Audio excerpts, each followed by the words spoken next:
today's topic, when I was thinking about who should I talk with, who'd have be a great partner in it, I thought of Terry because you're very well-rounded, so much experience, but you have also through the years been an incredible business partner to me and to the Walmart team. And so you are a natural fit for me. Today, a business partner that met you in 1990, I think. I started Walmart September of 1990. I showed up. Yes. And I met you soon after. Yeah. And I was at the bottom of my ladder at that time. So it's been how many years? 35? 35. You were just talking about? Just amazing. But today the title would be collaboration. And then even taking it a step further, how do you get to the place of mutually beneficial relationships in business? It's not just good for the retailer. The supplier benefits to the point that they grow stronger as the retailer grows stronger. And to me, that as we move on into the future, it's critical to understand with all of this noise, all of these responsibilities that we just talked about, how do you still make time for that? Because to me, that collaboration is just fundamental to everything in business. Yeah. Right? Because you can't do it by yourself. No, that's exactly right. And, you had mentioned to me before that you'd heard the word collaboration a lot at the most recent Walmart summit. They want collaboration. Yes. And I've had other people, my son particularly was there as well, and he was very encouraged by what he heard from Latrice. And, specifically that she wanted every supplier in the room to feel like Walmart was their favorite customer. And that's certainly the way, that created a lot of growth and a lot of strength for Walmart over the years. As we said, what has changed a little bit is time because of the complexities of the business and what everybody has to do. Mm-hmm. And you certainly need some time, but you've got to have open, honest communication. And that takes some time, so that's a little bit of a challenge. And then if you can add some historical perspective to it, I think that helps. Certainly for every supplier, Walmart, Amazon, Target, they're going to be big customers of theirs, so they understand the importance. There's been a lot of turnover of personnel, both on the supplier and the retailer side. A lot of people, I've been in this business long enough that a lot of people have retired along with me. But COVID, I think, also scared a lot of people off and brought a lot of new people in. And for that reason, if you can sit down and have a meeting and you can start maybe with every retailer has their version of a scorecard, or at least some discussion of past historical business. What has this supplier meant to me in the past? Has this been is this a relatively new supplier that I've just started doing business with?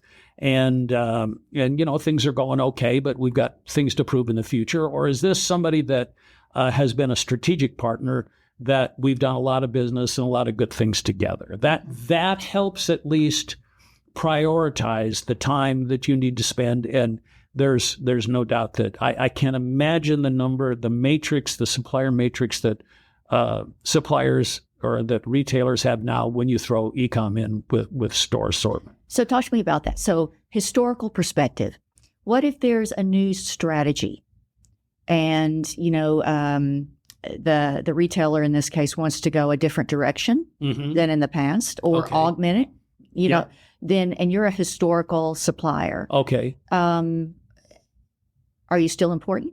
Well,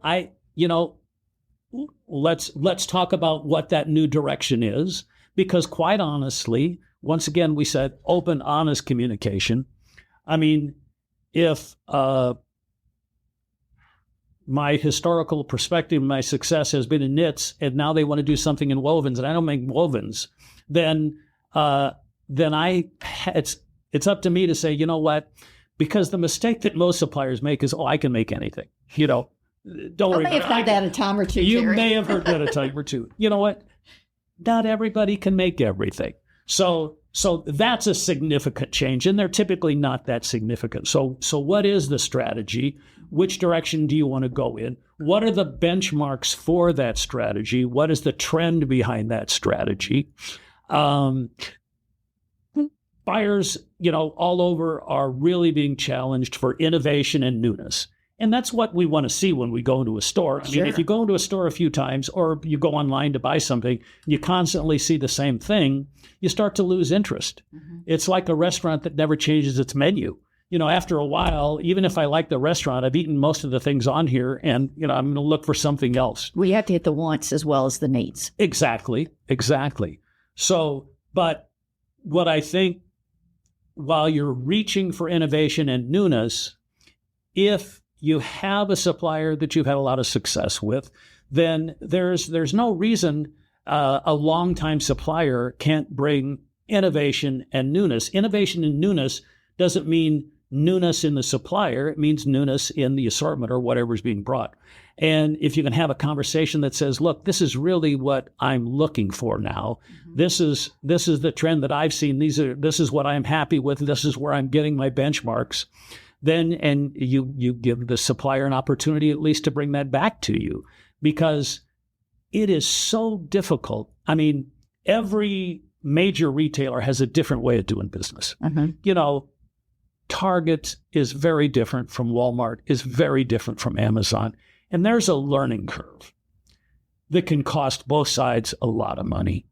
And, there's a learning curve to get through the testing that needs to be done. Mm-hmm. There's a learning curve that goes through the distribution channels. There's a learning curve that goes through how do we replenish this. There's a learning curve that goes through how do we manage this business to success. So before you leave somebody that knows how to do all those things for a new supplier, it's worth at least challenging the supplier that's in place to see what can be done to bring you the newness that you're looking for or the innovation that you're looking for. But there is a place for new suppliers. Oh, right? absolutely. I mean, because you and I know apparel, but let's talk about some other areas. So many new unique things crop up in a direct to consumer model, yep. Right? And then they want to leverage a brick and mortar, yep. Right? And that new item wouldn't be available to a large, viewing of customers if they weren't given the time, to have a seat at the table. Absolutely. With the retailer. Absolutely. And once again, that's what it comes down to is time. How much time do we have to do that? How much time can we devote to that? And how relevant or how much of the business does it really affect?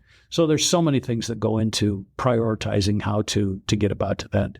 Mm-hmm. And, the other thing that it's not just experience that is important in a relationship. The trust that you have, I've always kind of thought of it as if you're a buyer and you're trusting me with this program, mm-hmm.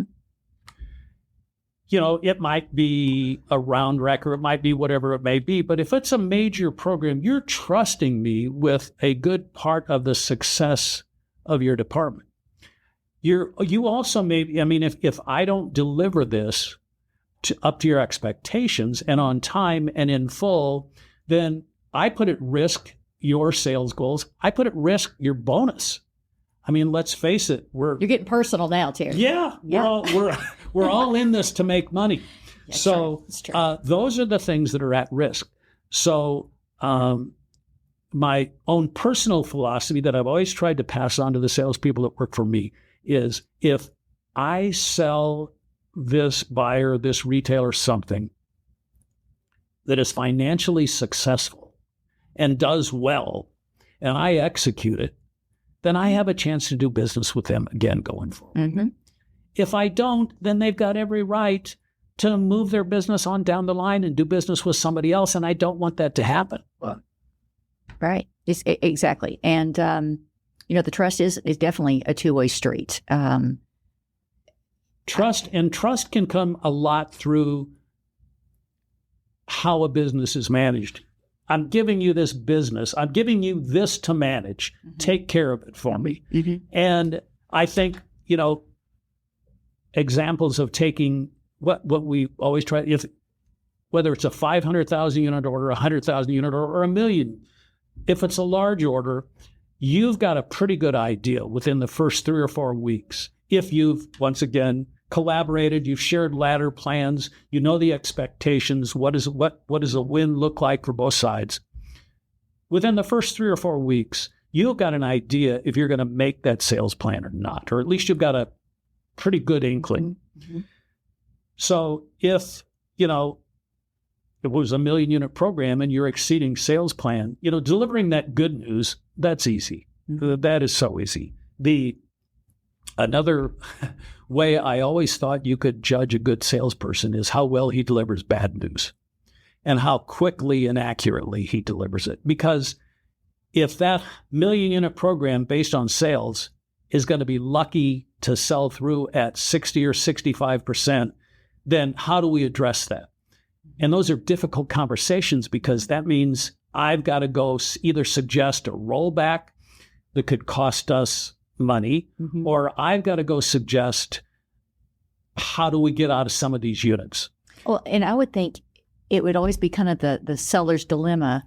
If something's not running on time, when you say, I can fix it, I can handle it myself, we can deliver it on time, and you stay quiet, right? And you don't divulge it to your retail partner versus when you do, because you don't want to bring them every issue. You want to try and solve it.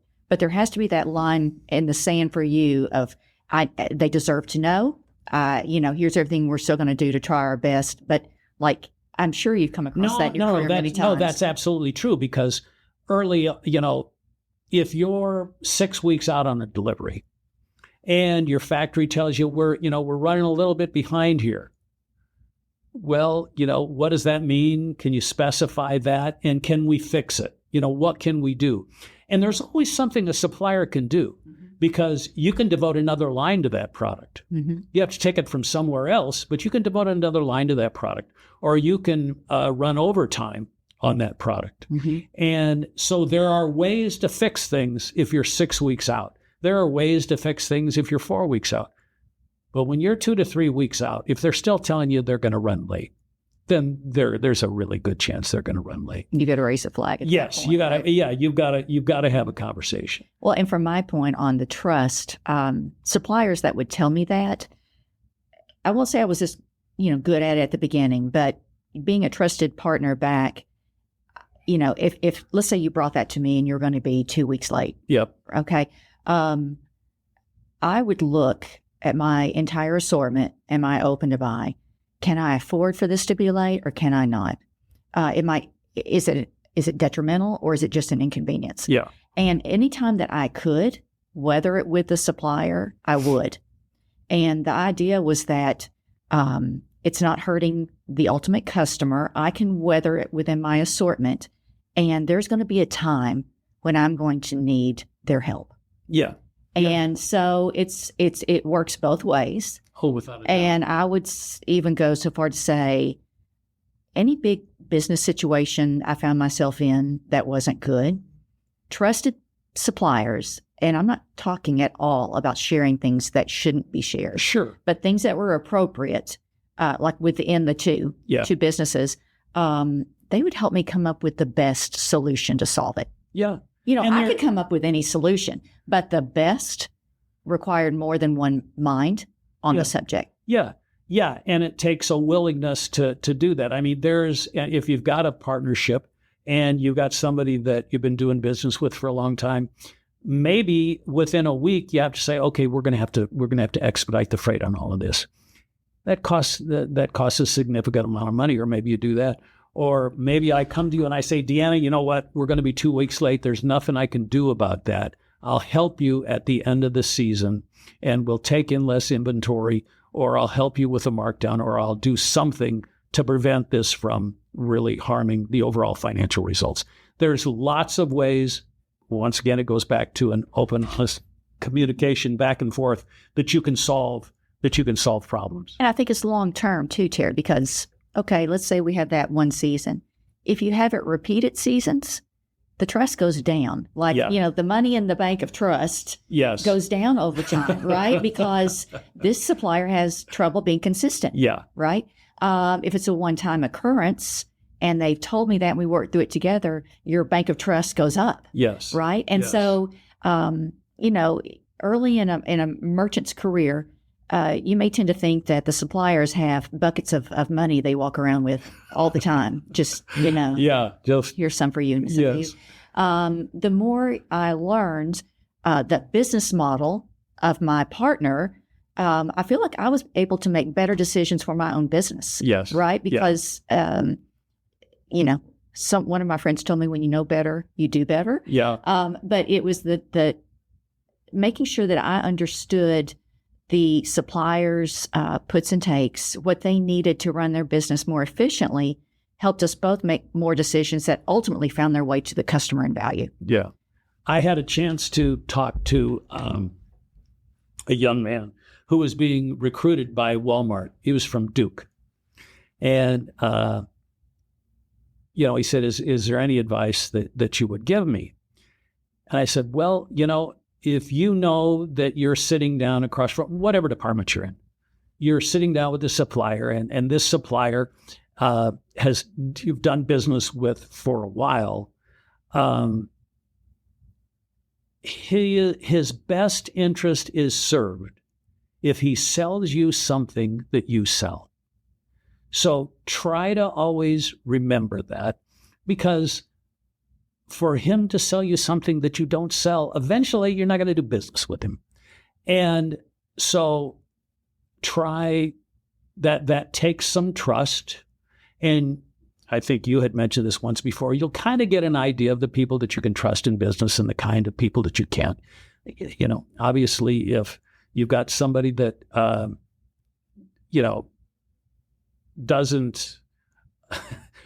doesn't tell you that he's going to have a problem with the delivery until the day before, or he has told you that he would do something that he doesn't do. There's all of those kinds of things. But you get kind of an idea. And that's where, to the degree that you can move, I think inherently there's a adversarial relationship that can be thought of in a buyer-seller relationship where he just wants to sell me something. And so I can't trust him. That's if you could try to move beyond that and understand that they want to do well, so you do well, so they can do well again. Now you're saying that all of our cost negotiations went extremely smooth, right? Oh no. No. What we loved about and still love about Walmart was the cost negotiations are always, they're always tough. They're always tough as can be. But once you've agreed upon a price, then you don't have, there's certain retailers that will nickel and dime you to death over any, there is never a final price. So, you have to be competitive on a worldwide basis. Or go look for something else to do. The world is a competition. I say that all the time. Yes. And it really is. So bring your A game, right? And things tend to work out the way they should. So Terry, you've given us lots of things to think about today, and just given me an opportunity to reflect as well. Is there a particular story or two that you could leave our viewers with of just kind of like how this has been played out in your career? Sure.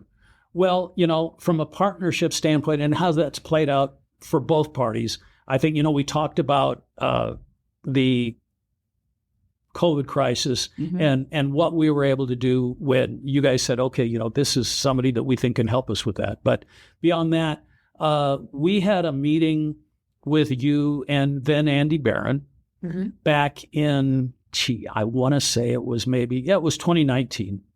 And this was just a yearly or semi-annual meeting to kind of say, okay, this is, Introdeco, here's what we're doing to invest in our business. Here's what we're doing to align with your strategic goals. And at the end of that meeting, we said, we had a large workwear business with a national brand, and we were a licensee. And we were making products that they weren't really that good at, but they were in apparel. You kind of rounded out that assortment. Yes, right? exactly. And that business grew with you and a couple of other retailers to be maybe 15% of the total business we were doing. And that brand was bought by another national brand that already had a workwear business in place. And it was about the time that our licensing agreement was about to be renegotiated. And they decided that they could make those products that we were making. And, if you make a product yourself and sell it, then you realize the entire margin versus just a royalty margin. Mm-hmm. And so we were about to lose that license and lose a huge chunk of our business. And you suggested another brand that might be really good in workwear. And we had thought about that brand a little bit. And, I'm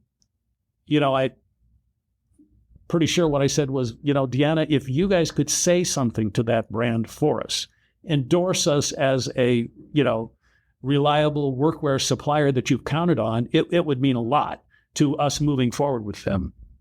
And you did that.